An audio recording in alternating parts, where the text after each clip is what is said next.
Well, hello there, fellow geeks and geekettes. Warning, warning, this video might contain mild spoilers. Warning, warning. Well, you have been warned. Sorry. Now, during this worldwide unpleasant situation, which still hasn't ended, we all have found ourselves reading new stuff and rereading old stuff. And since I love the X-Men, I have found myself rereading a lot of X-Men material. And today I've been rereading a book that I love utterly and completely. And I have realized one thing that I hadn't really thought about before when I read the book for the first time, because for the first time I read it like a long time ago. But since it was reprinted, I think a year ago or something, I decided to get it and reread it, and I have finally got to it, and I realized how much comic books have changed since, you know, we don't even have to go back to the 80s and to the 90s, but when I was a teenager and was reading comic books, contemporary comics back then, they were very different from comics that are published nowadays. I would call them human. They were really more human. Today, I'm afraid that the writers and the editors and the publishers are afraid of speaking and writing about things that are completely and absolutely human. For one reason or another, they are afraid of it, and for one reason or another, they are calling the very human things ists and isms, and they are afraid that they might offend anybody by talking about human things, which I can't really understand. You know, there are things that there are emotions and there are behaviors about human beings that everybody has, and everybody represents, not really taking into consideration the physical appearance or the ethnic origin. And yes, there are differences between people, between that group of people or this group of people. We are not all the same. We are the same in some aspects, but in other aspects we are very different from each other. Men from women, women from men, that group of people from this group of people. Yeah, so it's very human. And I've been rereading, to get to my original point, X-Men Mutant Massacre from the it has been re-released under the X-Men Milestones line. It came out in the 1980s, and it was the first huge X-Men event crossover, when one story affected several, or rather all, of the X titles, plus some other titles like Thor and Daredevil. Now, I do not want to overburden you with the description of the plot, so I will just read the little extract from the little annotation from the back. So, the biggest and best adventures of Marvel's Mighty Mutants. These are the X-Men milestones. The Morlocks, a community of mutant outcasts living beneath the streets of Manhattan. The Marauders, professional mutant assassins employed by a mysterious evil to wipe out the Morlocks. Between the two stand some of Marvel's most heroic: the X-Men, X-Factor, the New Mutants, Power Pack, Daredevil, and Thor. But taken by surprise by the Marauders' overwhelming onslaught, can these desperate heroes hope to save any of the Morlocks? And even if they can, what will be the cost? Be there as X-Men are shattered, Thor is grievously wounded, and Angel is changed forever. Now, the gist of this is that there are a group of mutants that have decided to leave the society, because society is very mean to mutants, and they have established their home underneath New York City in the sewers. But then an evil somebody decides to wipe them out and sends a group of evil mutants called the Marauders to perform a massacre upon all the Morlocks. And of course, this evil deed has to be stopped, and several groups of superheroes, mostly with mutant powers, decide to go underneath the streets of Manhattan and fight the Marauders, save the Morlocks, which is a clear inspiration of by the Morlocks from H.G. Wells' Time Machine, right?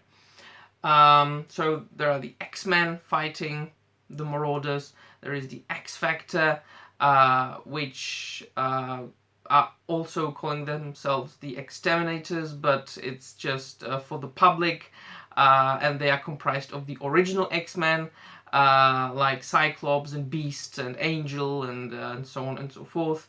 And then there is the New Mutants, and then there is Power Pack, which was, I think, the weakest point of this book, and then Thor gets involved, and Daredevil as well.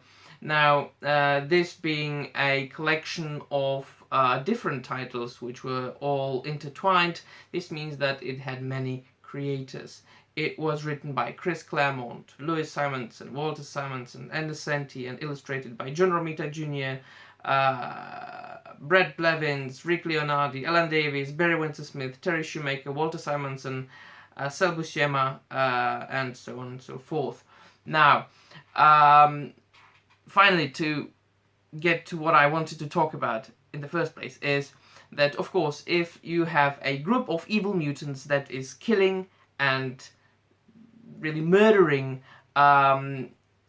every other mutant they can lay their eyes upon underneath the streets of Manhattan, you must see some emotion in the people that are involved in this act. And not now, I'm not talking about the Marauders, but X-Men and X-Factor and the New Mutants and so on and so forth. Of course, even in contemporary comics, people would be like, "Oh, it is awful. The evils are, murdering the good people and all the good mutants." What I'm talking about is that the people in this book are not afraid of expressing their emotions, to the extent that they are able to express their weaknesses, their psychological weaknesses and their vulnerabilities. And especially with women, which in today's comics you don't really see. In today's comic books, if you have a woman character, she is portrayed as a somebody who really can't be hurt by anything.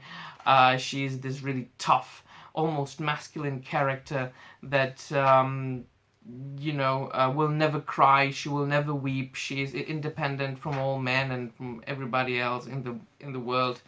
And not so much here. You can really see, like here, when Moira McTaggart was talking was speaking with Storm Ororo, they are all very vulnerable. All the characters, as a result of this mutant massacre that happened underneath the streets of Manhattan, are very vulnerable and are not afraid of expressing their vulnerability. Like here, look at that. They are all very, very touched and damaged by it. And there's one more thing, and it is probably the part that I enjoyed the most of all this entire collection. And surprisingly, it's not an X-Men title or X title, it's actually Thor, the mighty Thor, which also got involved in all this. I'm not going to get too much into detail. Let's just say that he, after some time, Thor gets back to Earth, to Midgard, and he has to take on his human identity again. So he meets with some former friends of his, but it's really the only person he's got when he arrives to Earth. This guy, his former boss, who works at a construction, and he's got nowhere to go, Thor, right? So this boss takes him to his home, to his family, right? Because, yeah, come on, you don't have anywhere to go, so go grab some dinner with us, and you can meet my family. And there you can see an awesome representation and depiction of a traditional family, where you've got a father and a mother and children. And I do know and do realize that there are alternative things to that these days, and that they are very common, and that people, or not all people, necessarily want to accept the idea of a traditional family, but still this thing should not be eradicated from the world and from art and from people's lives.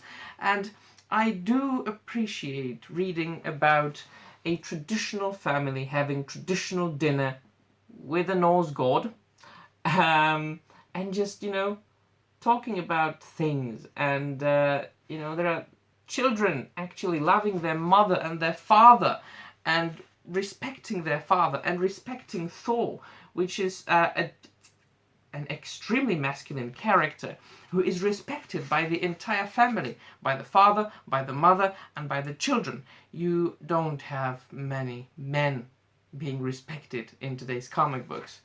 And then, of course, there is one other important aspect of every comic book, and that's action scenes. Now, spoilers. Here's Angel, right, being severely wounded to his wings, which sucks for him. But then Thor saves him, right? And the battle between Thor and some of the Marauders, look at that, can only be beaten by the battle between Wolverine and Sabretooth in the sewers, which is just freaking bitching. So not only you've got humanity and being really, really deeply human in this book, even though it's all about mutants. Some people might say that it's a paradox, that a book that's all about mutants and super people and gods is very human, and that each and every character in this book demonstrates their humanity more than all the characters in all the contemporary comic books combined these days. So you've got that combined with an awesome action, great writing, and glorious art by so many people, women being portrayed as women, beautiful, gorgeous women. Like, look here, for instance, Orro being drawn very in a very feminine way, as she should look like, because she's a woman, she's a beautiful woman, so why not? So there you go. Look at that. Look at the art. There, Thor with his arm broken. So you can see that, some serious shit has been happening since Thor, the God of Thunder, can be hurt so much. There you go. It's a battle. Look at that. It's a war. And Angel hits an evil female marauder. And if you did that in today's comic book, you would be crucified. The writer and the penciler, the artist, would be crucified if they did that. So that's my original point. That's the gist of it. This is a perfect comic. It's very human. It's very touching, full of emotions, true human emotions. A depiction of traditional family and awesome action and art. I only do recommend this first great, big, huge official crossover of the X titles from the 1980s. Awesome talent put it into this, both in writing and visually. So I only do recommend this. If you are a normal human being, you will like it. If you are a modern human being, you probably won't, but I did love it. So, this is it. What do you think? Have you read X-Men Milestones Mutant Massacre, or just Mutant Massacre? You can get it in oversized hardcover, and there was an omnibus of it. So, definitely do read it. But have you read it? Do you like it? What do you think about what I've said? Do you agree with me or not? please do express your own opinion in the comment section down below. And of course, do not forget to dislike this video if you don't like it, or like this video if you like it, and subscribe to this unimportant channel of an unimportant geek talking about unimportant things. And that would be all from me, my friends. See you soon, and bye.